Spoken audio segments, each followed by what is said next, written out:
queridos irmãos, estamos começando o tempo comum. No domingo passado, celebramos a Epifania do Senhor. Lembra? Eu expliquei. Na segunda-feira, celebramos o batismo do Senhor, a última das 5 festas do Natal. Recorda as 5 festas? Dia 25, solenidade do Natal de Jesus nosso Senhor. No domingo, entre Natal e Ano, entre Natal e dia 1º, mas não houve domingo esse ano, entre Natal e dia 1º, porque foi domingo e domingo. Então, no dia 30 de dezembro, quando não houver domingo, dia 30 de dezembro, celebramos a festa da Sagrada Família. Lá vão 2 festas. Dia 1º de janeiro, a solenidade de Santa Maria, Mãe de Deus. Lá vão 3 festas. No domingo, entre o dia 2 e 8, a solenidade da Epifania do Senhor, festa de Reis. Mas não houve domingo entre 2 e 8, perfeitamente. Então caiu no domingo mesmo, dia 8, domingo passado, Epifania do Senhor. E no domingo seguinte seria a festa do batismo do Senhor. Mas como esse ano foi tudo imprensadinho e a Epifania caiu certinho no domingo, então na segunda-feira seguinte, a Epifania, segunda-feira, dia 9, celebramos a festa do batismo do Senhor. E terminou o tempo do Natal. O tempo no qual a igreja celebrou com alegria, com admiração, com gratidão a Deus, a vinda do Filho de Deus na nossa carne humana. E na terça-feira começamos o tempo comum, a primeira semana comum. De modo que hoje estamos começando a segunda semana comum. Não existe primeiro domingo comum. Existe primeira semana comum, que começa na segunda-feira. Hoje estamos começando a segunda semana do tempo comum. O que é o tempo comum? É uma série de 34 semanas, nas quais a igreja não celebra nada de especial, mas celebra aquilo que é o especial, Cristo nosso Salvador. A cor deste tempo é verde, verde da esperança, verde de quem sabe que Deus está conosco. Depois nós vamos interromper o tempo comum para os 40 dias de Quaresma e 50 dias de Páscoa, 90 dias. E depois recomeçamos o tempo comum até a festa de Cristo Rei em novembro deste ano. Pois bem, meus queridos irmãos, bem-vindos ao tempo comum, ao tempo da vidinha miúda de cada dia, do seu trabalho, da sua vida de família, dos seus aperreios, de chegar em casa suado todo dia, cansado.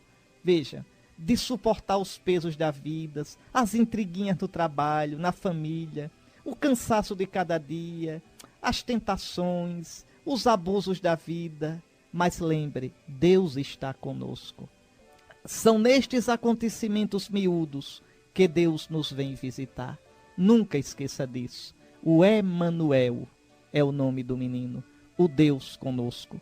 Para o cristão, a vida tem sempre sentido. Deus não é o Deus das grandes coisas, é o Deus do dia a dia, dos pequenos momentos. Por isso ele escolheu ficar em alimentos tão simples como o pão e o vinho, para que a gente entenda que ele não é Deus simplesmente das grandes ocasiões, mas Deus das coisas pequenas. E é tão bonita a oração da igreja na missa deste segundo domingo comum. Pode servir de horizonte, de programa, de esperança para o ano todo. Olha que pedido bonito, cheio de esperança. Deus eterno e todo-poderoso, que governais o céu e a terra, ou seja, que tendes tudo nas mãos, tudo, que tendes a minha vida na mão, que tendes a vida dos povos, das nações, escutai com bondade as preces do vosso povo, da vossa igreja, e dai ao nosso tempo a vossa paz. Dai aos nossos tempos, aos nossos momentos, momentos de alegria e de tristeza, dai a vossa paz. Enchei com a vossa paz a nossa vida, Senhor. É este o sentido desta oração de hoje. Está aí, meus queridos irmãos, uma leitura tão bonita, lá pelo ano 1090, por aí, antes de Cristo. Como é bonito. Nesse tempo, Jerusalém ainda não tinha sido tomada pelos judeus. Jerusalém era uma cidade pagã, Jebuseia. estava na mão dos jebuseus. Nesse tempo não existia ainda o templo de Deus.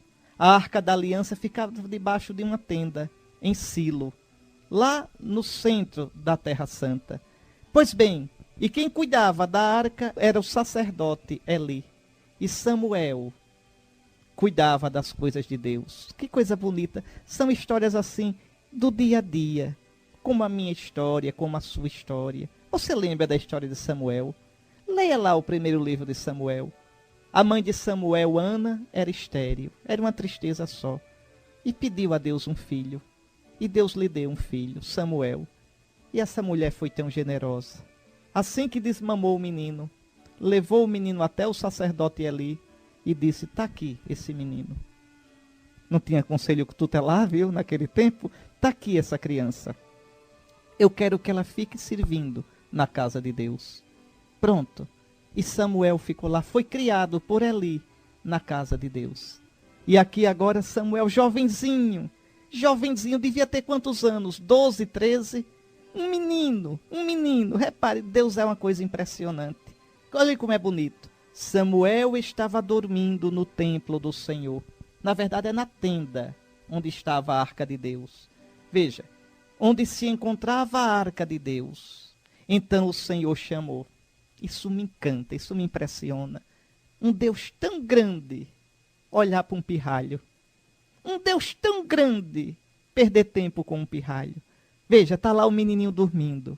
E Deus cochicha no coração do menino. Samuel, Samuel. Repare que coisa linda. Está vendo? Deus existe. Deus age na minha vida. Deus conhece você. Olhe, eu não sei o seu nome, meu irmão. Não sei não. Eu sei que todo domingo você me escuta. Eu ando por aí, o pessoal diz, eita, Dom Henrique, olha, eu escuto todo domingo a hora católica. Olha, Dom Henrique, eu não perco. Eu mando os meninos se calarem para ver a hora católica. Eu digo, homem, não faça isso que os meninos vão ter raiva de mim. Pois bem, eu não sei o seu nome. Você que gosta de escutar a palavra de Deus aqui comigo todo domingo, eu agradeço, viu? Agradeço a confiança, agradeço o carinho, agradeço porque você crê naquilo que eu explico da palavra de Deus. E eu procuro explicar com honestidade, viu? Eu também creio nessa palavra que eu escuto. Eu partilho com você aquilo que eu próprio medito no meu coração, na palavra de Deus. Mas agradeço, mas eu não conheço você. Eu não sei a sua alegria, a sua tristeza. Eu não sei o que fere você. Agora rezo por você, viu? Mas Deus conhece. Repare, Deus chega junto de um menininho e diz, Samuel, Samuel. Eu acho que eu já contei aqui a história para vocês do padre Aloísio. Não sei se eu disse o nome dele quando contei, eu vou dizer agora, não sei nem se eu devia dizer. Mas padre Aloísio me contou a história dele, eu me comovi tanto. Ele disse, olha, Dom Henrique, meu pai é ateu, não crê em nada. Minha mãe anda em terreiro, participa de cultos afro, não tem nada de cristã. Veja, e eu ia à missa, eu pequenininho, criancinha, ia à missa com a minha avó. Minha avó velhinha me levava. Repare que história linda. E um dia, ele disse, minha avó pobrezinha, nunca conversou assim com o padre, não tinha. Mas um dia, eu pensei no meu coração. Disse, meu Deus, eu queria ser padre. Veio aquele desejo no coraçãozinho, daquele menino de 7 anos. Eu queria ser padre, meu Deus. Mas quem sou eu? Olhe, se o Senhor quiser que eu seja padre, me dê um sinal. Me permita ajudar a missa um dia. Porque era um pirralhinho, aquela senhora simples, acanhada. Padre Aloísio, veja, aquele menininho nunca foi coroinha, o padre nem sabia quem ele era. Ele estava se preparando para a primeira comunhão. Escute só. No dia da primeira comunhão, todo mundo sentadinho, o padre entrou na igreja. E ele não disse a oração dele, o desejo dele, nem para a avó, nem para ninguém. Era entre ele e Deus. Aí no dia da primeira comunhão, ele sentadinho lá com os outros, o padre entrou, arrumou um pouco o altar, olhou as coisas, levantou a vista, olhou o menino da primeira comunhão, olhou para o padre Aloísio e fez com a mão, venha cá. Ele foi. Ele disse, você vai fazer a primeira comunhão, não vai? E ele todo tímido, vou. Então hoje você vai ajudar a missa para mim. Que coisa impressionante. Ele disse, eu tremia tanto, não sabia nem o que fazer. Você sabe o que é que me encanta nessa história? É Deus tão grande escutar a oração de um menininho. escutar o desejo, o sonho de um menininho. Veja, para Deus o seu sonho é importante. Para Deus o seu desejo, o que é importante para você, é importante para Deus. Que coisa mais linda. Só Deus pode fazer isso. Senhor, tu me sondas. Senhor, tu me conheces. Só Deus é assim. Por isso, quem crê nunca está sozinho. Quem crê nunca pode pensar que é um grão de areia perdido e sem valor. Não. Pois Deus cochicha no coração desse menino. Samuel, Samuel. E o danado não conhece a voz de Deus. Levanta-se, corre onde está lá o velho Eli roncando no colchão e diz, aqui estou porque tu me chamaste. E Eli diz, menino, não te chamei não, vá dormir. E Samuel volta para dormir. Um pirralho. Quantos anos tinha esse pirralho? Um menino buchudo. E daqui a pouco Deus novamente, Samuel, Samuel. E Samuel novamente se acorda e corre para Eli. O Senhor me chamou, eu estou aqui. Chamei não, menino. Volte para dormir. E Deus novamente, Samuel, Samuel. E Samuel corre novamente para Eli. Aí Eli, macaco velho, desconfia. E diz, meu filho, vá dormir. E se novamente te chamarem, diga, aqui estou, Senhor. E assim foi. Lá vem Deus novamente. Samuel, Samuel. E Samuel diz, fala, Senhor, o teu servo escuta. Que coisa linda. Mas aqui também é uma lição importante. Repare, Samuel precisou de Eli para distinguir a vontade de Deus.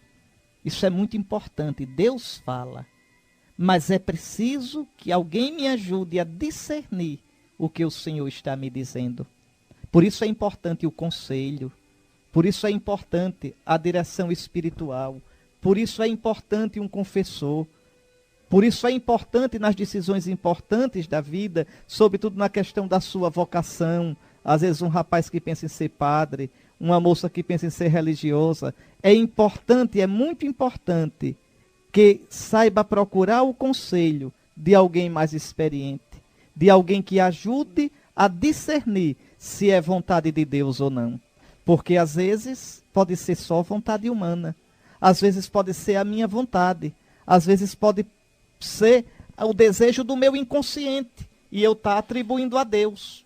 Ou às vezes pode ser a vontade de Deus e eu estar pensando que é a minha. Faze tudo com conselho e não te arrependerás. Isso mesmo. Por exemplo, uma pessoa está com dúvida num caminho a seguir na vida, está com dúvida na vocação que vai seguir, está com dúvida numa decisão para tomar, procure um padre que seja sábio, um padre que saiba curar suas feridas e a dos outros, e vá pedir um conselho. Por quê? Porque aquele que está de fora e aquele que recebeu pela imposição das mãos o sacramento da ordem, ele vai ter a graça de estado. Veja, não é a inteligência dele, é a graça que Deus dá por causa do estado dele, dá em benefício seu, para que da boca do Padre saia a resposta de Deus para você. Então é tão bonito isso.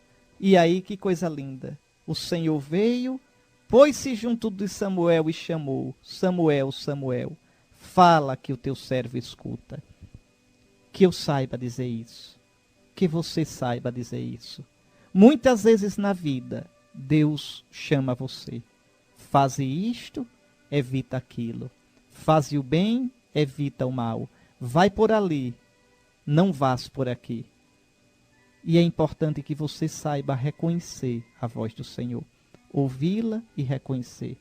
Aqui estou, Senhor, porque me chamaste. Fala, Senhor, o teu servo escuta.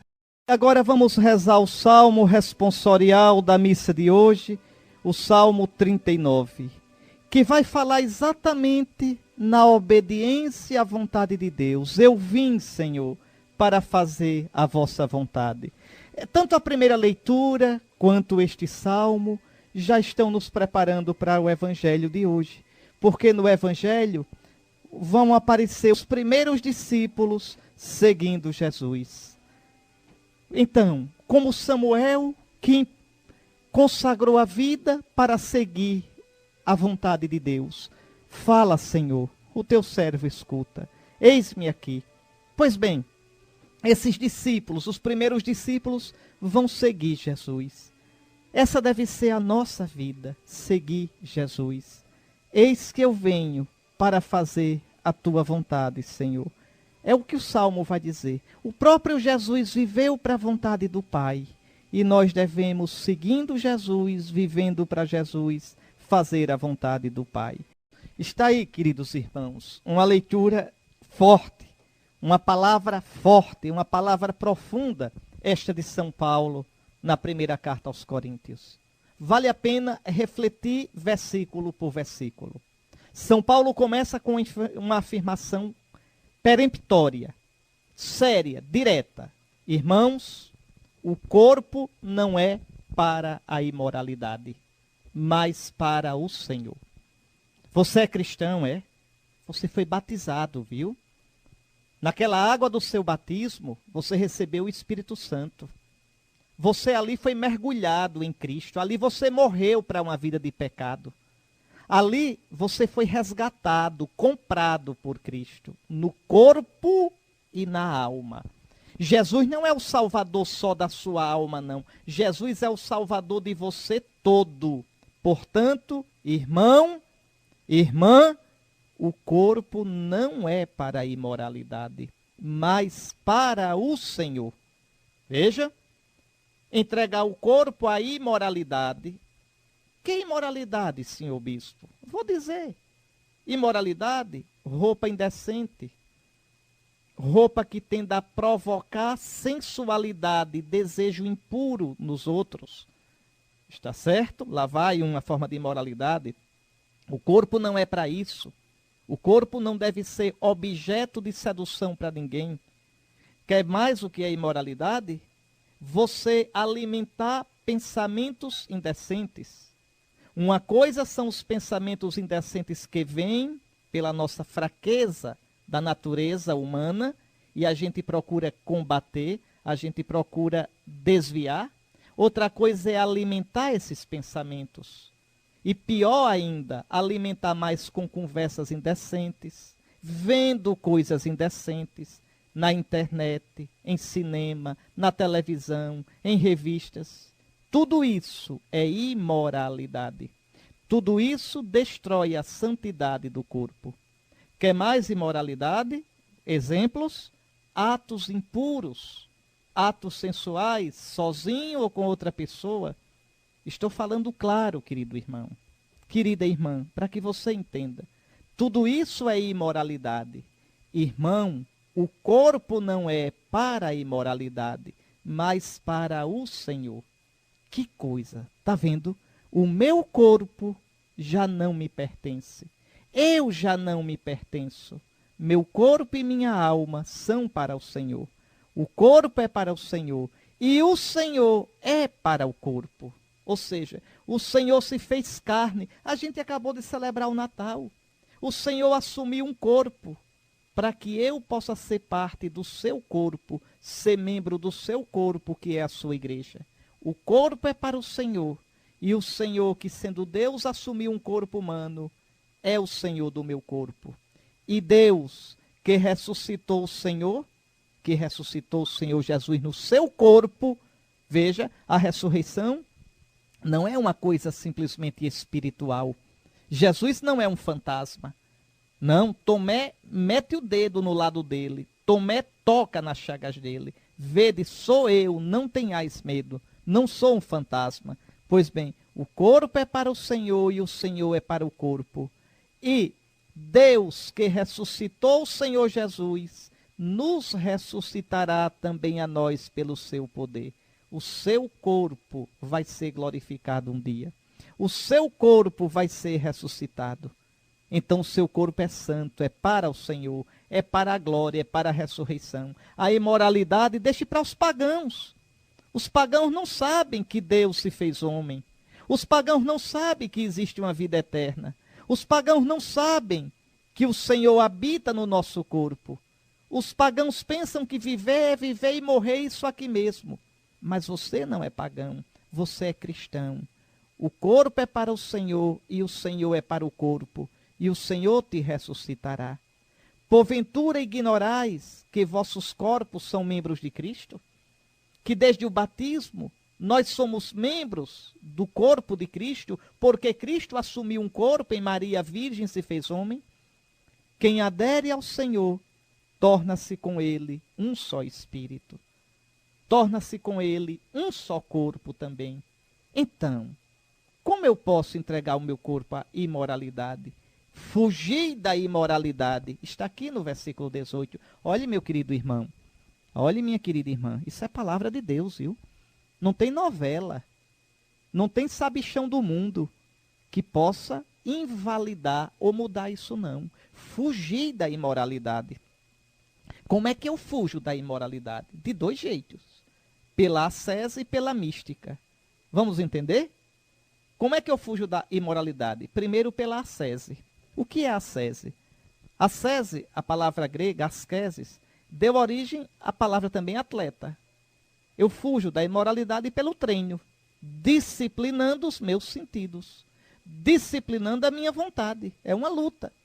Então, se eu entrego os meus sentidos, a visão, a audição, tudo, o tato, para ver, para ouvir, para tocar, coisas que me incentivam para a imoralidade, então tenha paciência, eu vou cair. Eu tenho que fugir, ou seja, eu tenho que me disciplinar. Me disciplinar. Então essa é a ascese, me disciplinar. Malhar a minha força de vontade. Malhar os meus instintos para que sejam fortes no sentido do bem. E depois pela mística. O que é a mística? A amizade com Deus, a oração, a doçura de sentir Jesus, os sacramentos, a meditação na palavra de Deus. Então, fugir da imoralidade. Em geral, diz o apóstolo, qualquer pecado que uma pessoa venha a cometer fica fora do seu corpo, fica fora dela. Mas o fornicador, quer dizer, o que peca com imoralidade, peca contra o seu próprio corpo. Olhe, viu, cristão? Motel para um cristão é pecado. É pecado. Motel é pecado. Motel não é lugar para cristão. Ah, e se eu for com minha esposa? É errado, é pecado, é feio. Ali é local de pecado. O seu casamento é santo. Ah, Dom Henrique, e celebrar o meu aniversário de casado com minha esposa direitinha no motel? Não. Não. Não. Ali é lugar de pecado. Não prostitua sua esposa.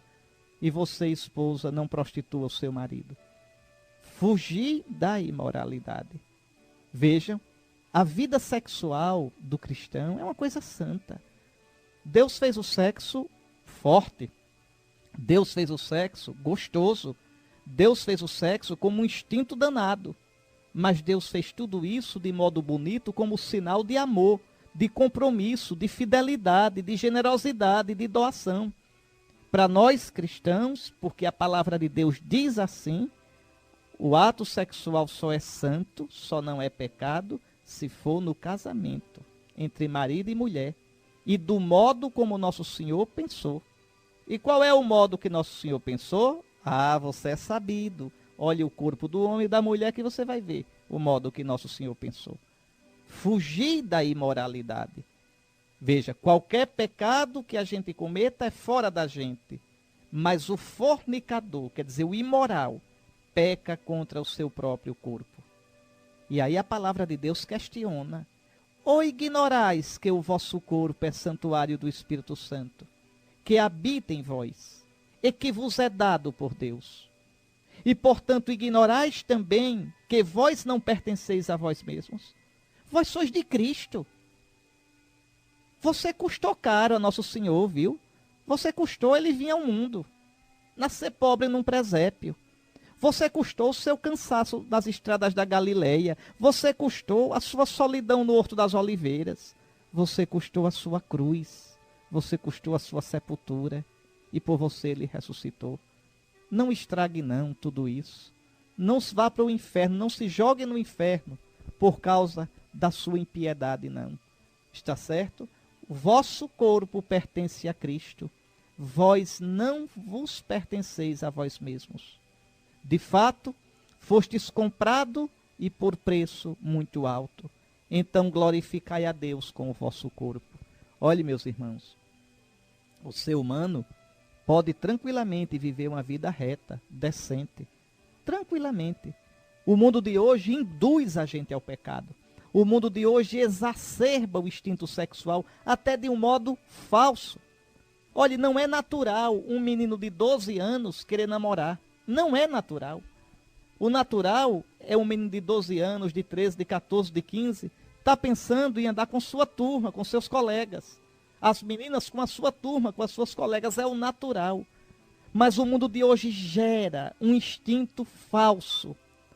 O mundo de hoje excita, exacerba, veja, nossos instintos de modo artificialmente. Uma cultura sem fé, uma cultura que perdeu a noção do temor de Deus e do que seja realmente a natureza humana. Está aí. Mas você é cristão. Por favor, viva como cristão. Glorifique o Senhor no seu corpo. Por favor, eduque seus filhos. Eduque seus filhos numa vida de retidão, de santidade. Certas conversas, certas brincadeiras, certos programas de televisão, de internet, não devem ter lugar na sua casa. Agora, tudo isso explicando. E encha seus filhos, e encha o seu próprio coração do que é belo, do que é reto, do que é nobre, do que é justo, do que é santo, do que é bom. Está aí. Na primeira leitura, vocês escutaram Deus chamando Samuel, e Samuel dizendo, fala, Senhor, que o teu servo escuta. É o evangelho de hoje também. André, João, Pedro, seguindo Jesus. Aqui tem tanta coisa bonita. Veja, começa com João Batista, tão humilde. João Batista que aponta a Jesus, eis o Cordeiro de Deus, que tira o pecado do mundo. Eis o Cordeiro. Aqui, João deve ter falado em aramaico. Em aramaico, cordeiro se diz talia. Mas talia quer dizer cordeiro e quer dizer servo. O servo sofredor de que falava o profeta Isaías. Que viria, que iria sofrer, que tomaria sobre nós as suas culpas, que se carregaria com as nossas chagas, que morreria por nós. Eis o servo que vai morrer como o cordeiro para tirar o pecado do mundo. É bonito porque João diz isso aos seus discípulos e os seus discípulos deixam João para seguir Jesus. Como João é humilde, como João sabe que está a serviço do Senhor, como João não quer ele próprio aparecer, mas quer fazer a vontade de Deus. Pois bem, e aqueles dois então, ouvindo as palavras de João Batista, deixam João Batista para seguir Jesus. É isto mesmo, seguir Jesus. Seguir Jesus.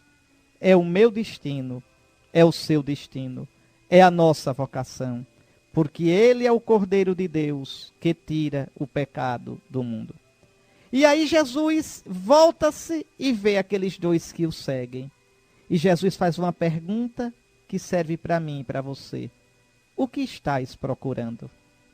O que é que você procura seguindo Jesus? Dinheiro? Cura? Casa? Fazenda? Então, meu amigo, vá atrás desses falsos pregadores de que a televisão está cheia. Porque não é isso que Jesus dá. Não é isso que Jesus promete. Não. O que estáis procurando? Olhe que coisa linda a resposta deles. Mestre, Rabi, onde moras? Quer dizer, Rabi, nós queremos te conhecer. Rabi, nós queremos ficar contigo. Isto sim. Isto sim. Nós queremos entrar na tua intimidade. E qual é a resposta que Jesus dá? Vinde e vede. Você só vai conhecer Jesus se caminhar com ele. Você só vai conhecer Jesus se tiver a coragem de deixar você mesmo e seguir Jesus. De deixar sua vontade. De deixar seu modo de pensar. De deixar seus planos para seguir o Senhor. Vinde e vede. Ajuda-me, Senhor. Eu te procuro. Eu não procuro os teus dons, Senhor. Eu procuro a ti. Eu procuro o teu carinho, o teu amor, porque tu és o santo de Deus. Tu és a vida da minha vida. Eu te procuro, Senhor. A minha alma tem sede de ti, minha carne te deseja. Onde moras, Senhor? Onde posso estar contigo? Onde posso te encontrar? Vinde e vede. E eles foram e viram. Vá você também até Jesus. Tenha coragem de seguir Jesus na sua vida, para que você possa vê-lo, para que você possa experimentá-lo. E então o Evangelho diz tão bonito: foram ver onde ele morava e permaneceram com ele. Olha aqui o que é ser cristão: é permanecer com Jesus. É na vida não fugir de Jesus, é ficar com ele, é estar com ele, nos bons e nos maus momentos.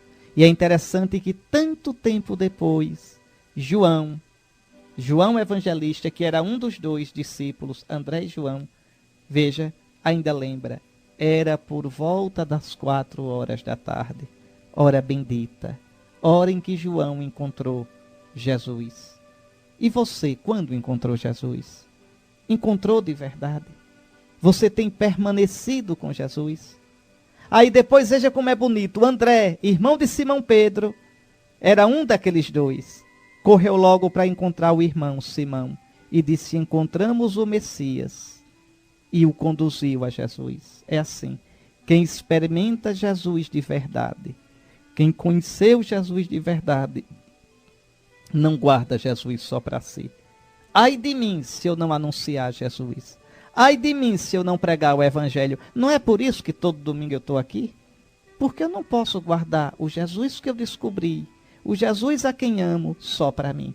Ai de mim se eu não falar dele para você. E falar dele para você me alegra. Me alegra. Nunca me canso de falar dele. Por quê? Porque ele é importante para mim. Se ele é importante para você, leve outros até Jesus. Traga outros para conhecer o Senhor. E para você de todo o coração, viu? Um santo tempo comum. E que te abençoe o Deus Todo-Poderoso, Pai, Filho e Espírito Santo. Até domingo que vem, se Deus quiser.